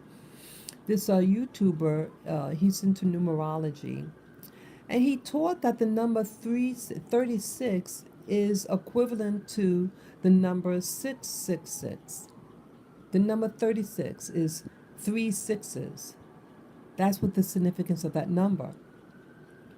So her and the sacrifice, she died when she was 36 years old, but she didn't die right away. And you notice that it took 45 minutes. Well, it took about 2 hours to get her out of the car. And then once she got in the ambulance, she was in there for about 45 minutes. Why didn't they just take her, zoom her to the, she would have survived. But they wanted to capture, according to some researchers, that they were waiting for a particular person to come to the scene when she got out of the car and to extract her life energy. But then again, it's confusion about it because some people said that she actually died at the hospital and not in the ambulance. Sorry. You still there, people? Okay, it's back on. You saw what just happened? I'm sorry, the thing got disconnected. You notice when I was really talking about her, the stream got disconnected. Yeah, I have to be careful Yeah, sometimes when I'm talking, I'm not looking on the screen.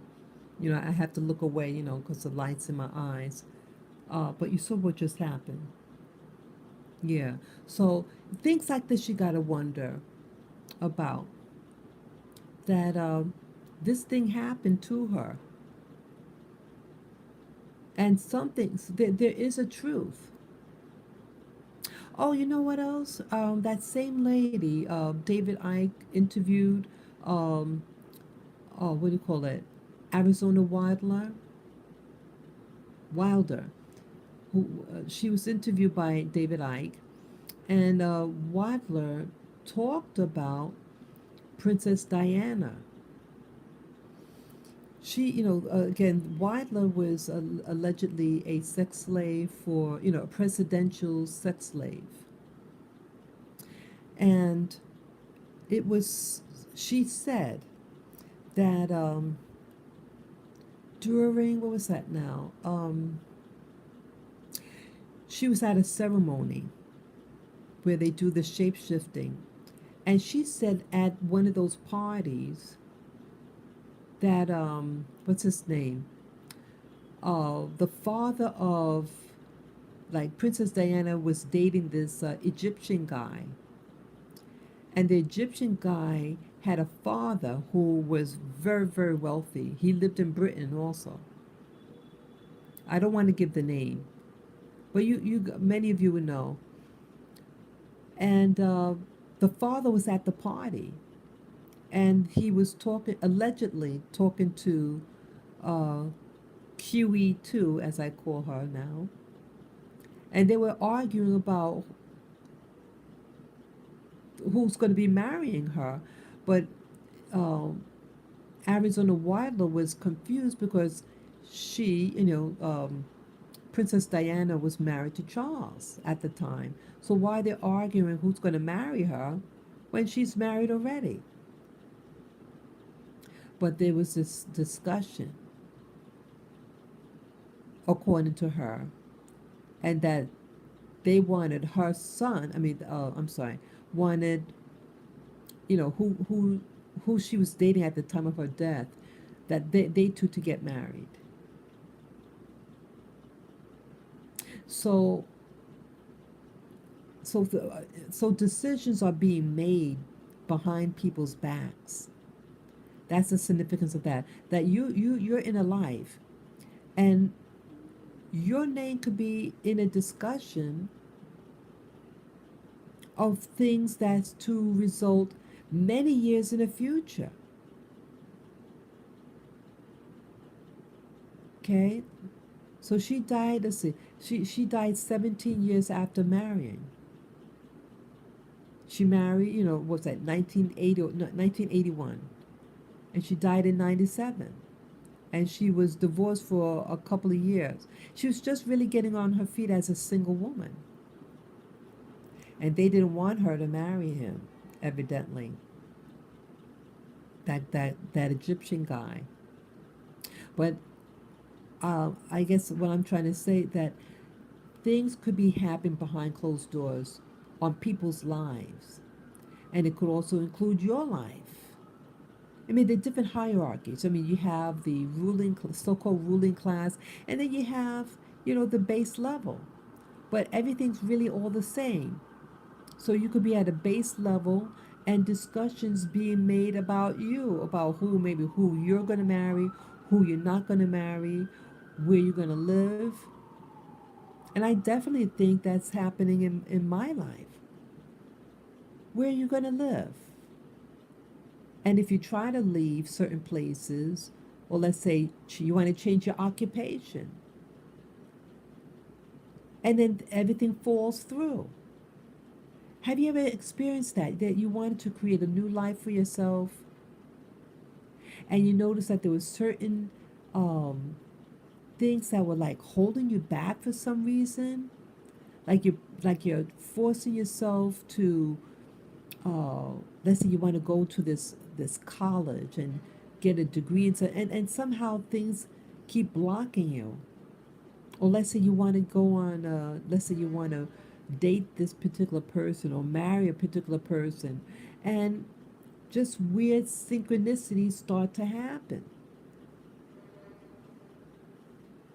And remember a couple of years ago, I made mention that in 2018, I was having a lunch with somebody, and I was talking back then in 2018. That's when I was learning about what they call the super soldiers.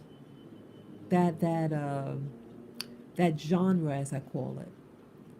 It was the first time I think wait a minute, I think it was 2016 that I first heard about it, but in 2018, I was talking to someone about it. It was virtually an empty restaurant.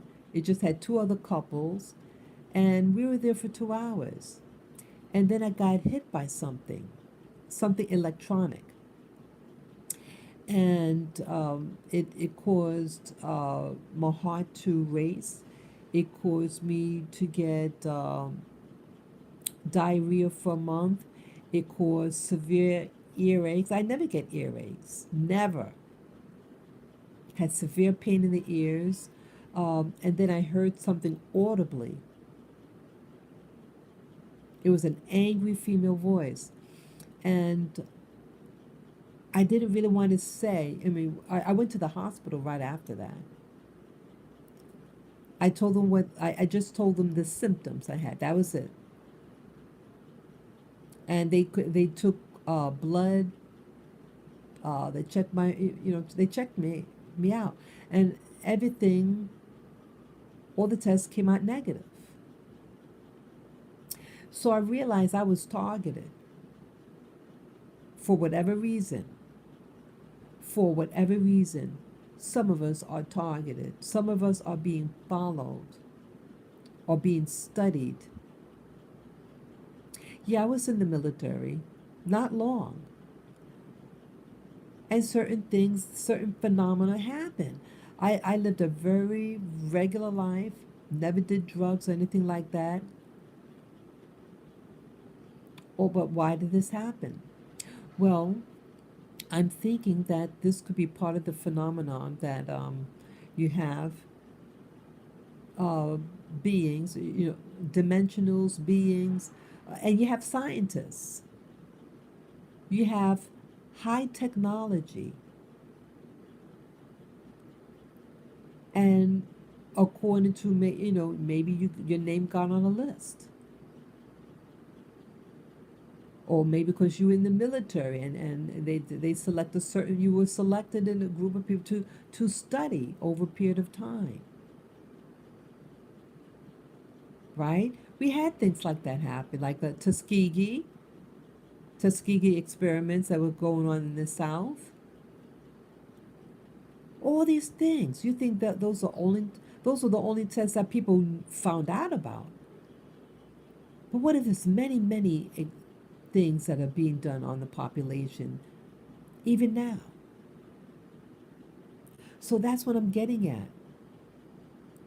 That you have families that could be used for certain types of experiments, or leaders, because they have a particular bloodline, and it could be exploited. But they don't like this. You think Princess Diana liked what was happening to her? She hated it. But I think she was born to die. I think that's what she was, and that it was a human sacrifice. And they knew a lot of women would be watching. But what happened? A lot of depression. A lot of women. Remember back then, '97, when it happened, when she died, a lot of women were reporting depression. What could you do with that? Depression is an energy, and if you have these negative energy beings, they live off of things like that. They live off of it. And that's what I'm getting at with this video, why I'm doing this video. That things are happening for a reason, to exploit social conditions, exploit black people being killed, knowing that you have other black people watching and very reactive. They taught us to be very reactive in the Americas, but we have to take control over our thoughts. We have to take control over our impulses. That's what I think messes up a lot of us in the community, in the black community, because they are producing a very reactive society. But you have to use wisdom. You have to use wisdom and knowledge and truth. And you need community. And I think prayer won't hurt either. But I don't say to pray to Jesus. I said pray to your higher power.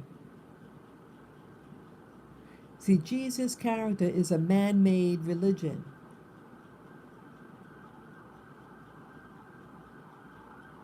Talk to your source. Pray to your source.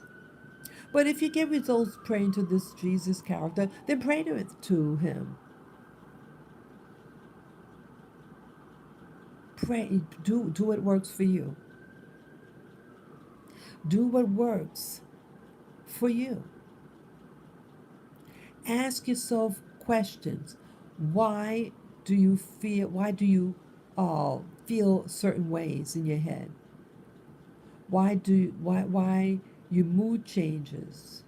Why you get certain physical symptoms in your body? Why do you see neighborhoods going down? This country is one of the richest countries on the planet, and you have people begging, people out of their minds. They are creating a society on purpose like this, a decayed society, because they have an agenda. These things, these shootings that you saw happen in the past 2 months, it's happening for a reason. And now I'm bombarded by, and again, I'm not trying to be insensitive, I'm bombarded with commercials when I watch YouTube about the family of the victims of the shooting that happened these past 2 months, and also Sandy, we call it Sandy something, that shooting that happened in Connecticut. You know those young kids that died in Connecticut, and that they're meeting in Washington to speak out against certain types of weapons. And I think that's what this whole thing was all about the past 2 months, so that to push the issue for gun control. They want to control your guns. They want to alter the Constitution so that to prevent you from being able to protect yourself. Don't let them take your. I mean, you don't have to get a thing like that, but it shouldn't be used against everybody. Who they should control are those crazy people. Stop creating a society of violence. Stop creating these movies, right? You have all these movies about people hurting each other. You have the food that has these toxins in it, GMOs. People are getting really overweight because of the poor diet. They're creating a stressful society, so you get a bunch of stress eating. This is by design. Why don't they attack those things? Because it's by design. They want you to be sick. And they want to make the excuse of the sickness that to force you to take these, as I call it, bug juice in your arm. Don't let them put bug juice in your arm. Keep your immune system strong. Go look on the internet, find out things what you can do to strengthen your immune system. You want to strengthen, you don't want to weaken, right? Yeah, let me see any other messages here. Okay, Cheeseburger says, in the hall of two truths. Okay. Oh, okay, I read that. Okay, yeah, no other messages. Yeah, so I hope this all makes sense to you. I hope this makes sense that more orchestration, and that the illusion, you're being taught that certain social economics are happier than others, and it's not true. Each hierarchy, each level of existence has its stresses, and each one is exploited. Yeah, I want peace and love for all people on this planet. So regardless of your race, your nationality, we really are one at heart. We all just want to live, and you know, when we have our children, we want our children to be happy and safe. We want them fed. We want, good medical care. Our desires are pretty much universal. But they want you to become more and more plastica.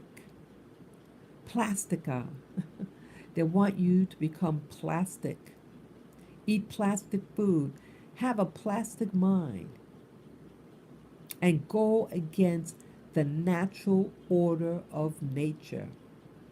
That's a biggie. That is a biggie, what's going on. And that's going to be your downfall. Please, people, in my opinion, just my opinion, try to stay as close to nature. Declutter your house if you can, if you need to do that. Clean up your house, clean up your life, to try to withstand the flaming arrows of your enemies that are out there. Before you go outside, pray over yourself. Give words of empowerment over yourself to protect you from all the flaming arrows of your enemies. And ask for peace and fellowship. That's what I do before I go outside. And pray over your food too. Because I think when you pray over your food, you're putting blessings upon that food, and that blessing is going to go in you when you eat it. You always want something, anything coming into your body. You want the best of intentions of that food going in you. Okay? Yeah, so that's my suggestion to all this. And yes, this is my spiritual journey. This is my journey. This is our journey. And I want the best for all of us. I thank you all for watching, and those of you who like this content.